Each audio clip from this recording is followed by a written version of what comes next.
بسم الله الرحمن الرحيم، وحلقة جديدة ووحشتوني جدا والله العظيم، وحشتوني جدا. فترة غياب يعني فوق ال 15 يوم.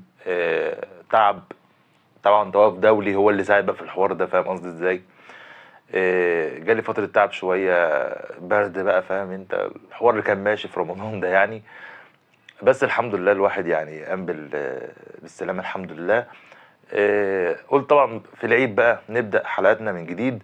وطبعا بعد التوقف الدولي اللي هو خلاص منتخب مصر يعني شبه رسميا خلاص في كأس العالم في 26. مليون مبروك طبعا للمنتخب المصري.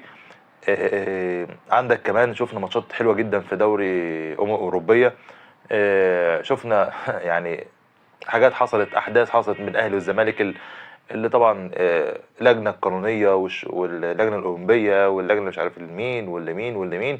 ده ما يشغلنيش خالص. ملخصه، احنا اتحطينا في زون وحش قوي، وحاسس ان احنا تاريخنا يعني شبه، فاهم انت، شبه تلوث شويه يعني بالقرار اللي حصل ده بتاع كابتن محمود الخطيب اللي هو انسحب من المباراه ده وكده.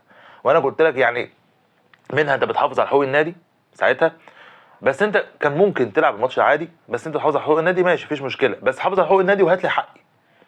ما دام انت مش هتعرف تحافظ على حقوق النادي ومش هتجيب لي حقي، طب ليه عملت القرار ده من الاول؟ انت فاهم قصدي ازاي؟ القرار احنا قدمنا 600,000 مستند ولا واحد بيتقبل، وبرضه يتخصم منك الثلاث نقط. اي نعم، بيقولوا ان يعني مفيش حوار الخصم 3 نقط في نهايه الموسم، اللي هو اتخصم 3 نقط بس من فوز، اللي هو فوز الزمالك كان 3-0 باعتباره يعني فايز المباراه، ده يتخصم عادي خلاص يعني 3 نقط منك.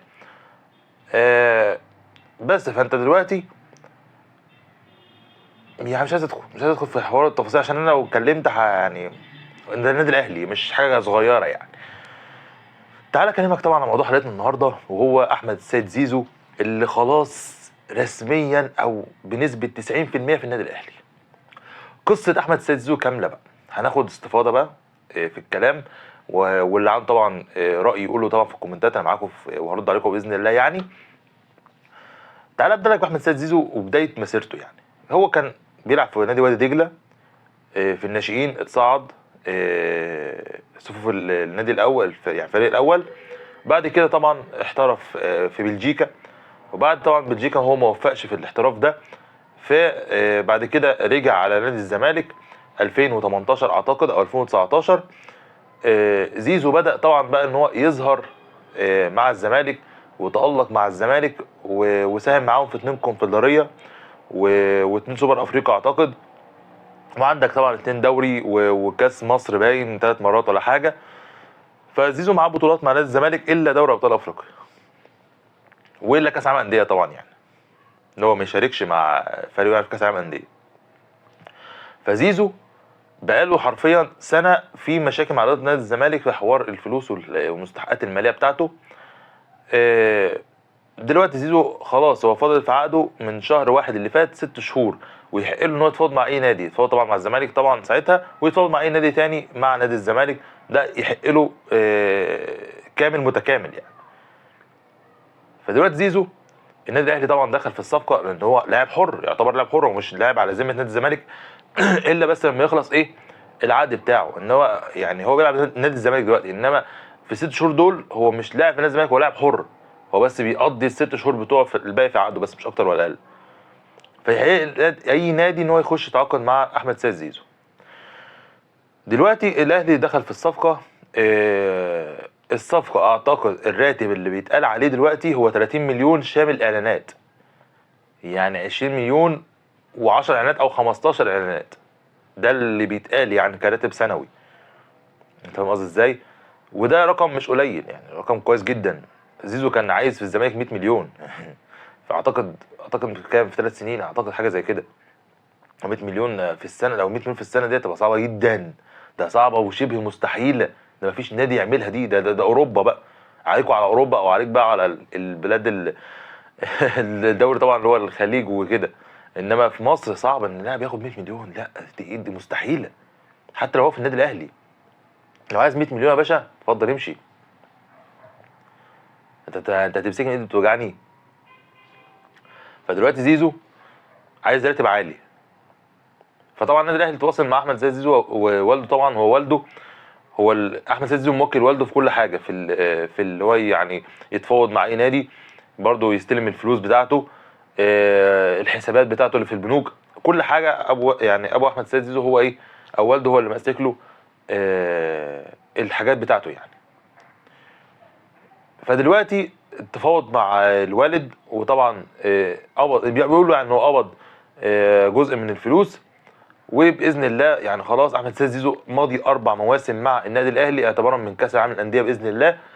ودي الصفقه اللي يعني خلاص احنا خلينا كده نادي الزمالك يخش مستشفى مجانين، خلاص هو فاضلش غير الشعار والجمهور، وجمهورك اللي باقي لك بتاع شيكابالا ده، غير كده مفيش. فاهم قصدي ازاي؟ فدلوقتي احمد سيد زيزو ده بقول لك صفقه هتفيد النادي الاهلي كويس جدا. جمهور الزمالك يقول لك احمد سيد زيزو ازاي يروح النادي الاهلي وكده، انت فاهم قصدي ازاي؟ فديت بتاعتي انا يا باشا بقى، دي بتاعتي انا، اقدر انا اجيبه انا، مفيش مشكله. بالك انت، فدلوقتي احمد سيد زيزو لعيب مفيد جدا، هيفيدك على كذا يعني مركز الجناح اليمين او الشمال، او حتى كمان بيلعب خط النص. وزيزو زي ما بقول لك يعني جمهور الزمالك كان مديله اكتر من حقه، لان هو عمل موسمين، اعتقد كان موسم 2021 و22 لما خدوا الدوري ورا بعض، واحنا طبعا كنا مركزين في افريقيا ساعتها، كسبنا واحده وخسرنا الثانيه ساعتها. فزيزو متالق بعد ديت زيزو مفيش، زيزو ما جيبش غير كان بيجيب بلنتيات وبقاش يجيبها خلاص. وزيزو مستواه واقع بقاله كام شهر، مش كام ماتش، ده كام شهر. تمام. فدلوقتي زيزو بالنسبه لجمهور نادي الزمالك يعني خلاص، هم كانوا بيقولوا له يمشي وشتموه وبتاع، بقى طبعا ما تألق بقى الماتشين اللي فاتوا بتاع منتخب مصر، وجاب جول في الماتش اللي فات بتاع كاس مصر ده قدام ثانويه كليوباترا. يعني زيزو جدد يا حبيبي باشا، ما هو ما ينفعش الحوار ده. عشان كده بقول لك جمهور نادي الزمالك او نادي الزمالك عموما عمره زي النادي الاهلي خالص، او مش احنا اللي نبوس ايد اللعيبه عشان يجدد. باشا احنا في ناس زي شريف اكرامي من يعني الناس بتوع تاريخ النادي الاهلي، اكرم توفيق حاليا الله اعلم هيقعد ولا لا، كان ماضي مع الشمال القطري، وعندك رمضان صبحي، وعندك غيره حسام عاشور. ده احنا مضحيين الاساطير علشان النادي الاهلي هو فوق الجميع، ومش دول اللي هيعملوا قيمه النادي الاهلي، ده الاهلي هو اللي عامل لهم قيمه، مع احترامنا ليهم. بس يعني مش انت اللي هتمسكني ايد وجعني وتقول لي يا عم ده يا اما مش هجدد. يا باشا ما تجددش، روح شوف يعني سكتك بعيد عني، شوف طريقك الحلو بعيد عني، انت فاهم قصدي ازاي؟ فدلوقتي زيزو مع جمهور نادي الزمالك هو فاهم بين نارين، يا اما التجديد وتبقوا راضيين عني، يا اما خلاص انا همشي. وهو فعلا خلاص هو 90% ماشي اصلا خلاص، يعني راح النادي الاهلي.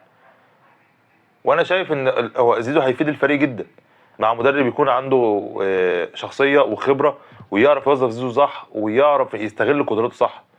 انما مع كولر انا شايف كل الصفقات ديت بلح، والله بلح.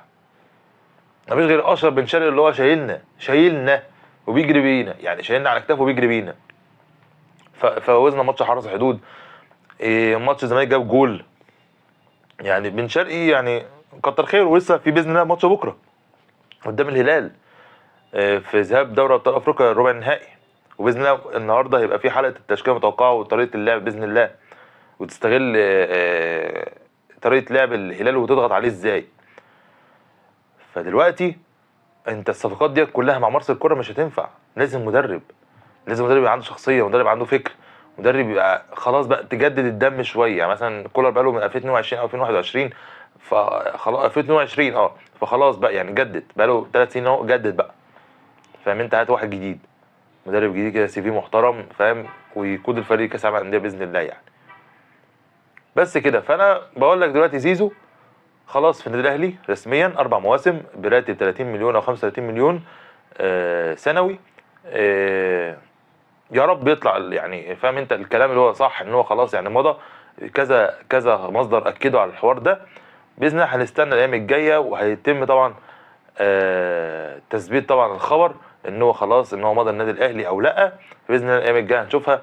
بس انا خلاص متوقع، في مصادر كتيره موثوقه قالت خلاص ان زيزو فعلا في النادي الاهلي لمده 4 مواسم، وكل التوفيق باذن الله زيزو معانا في كاس العالم للانديه اللي هو هيشارك فيها لاول مره، وهيلعب دوري ابطال افريقيا وياخد دوري ابطال افريقيا مع النادي الاهلي باذن الله. وزي ما بقول لك النادي الاهلي هو اللي بيضيف للعيبه، مش اللعيبه بتضيف النادي الاهلي اي حاجه. كده كنت حلقتنا النهارده، يا رب تكون عجبتكم، اشوفكم على خير باذن الله. سلام.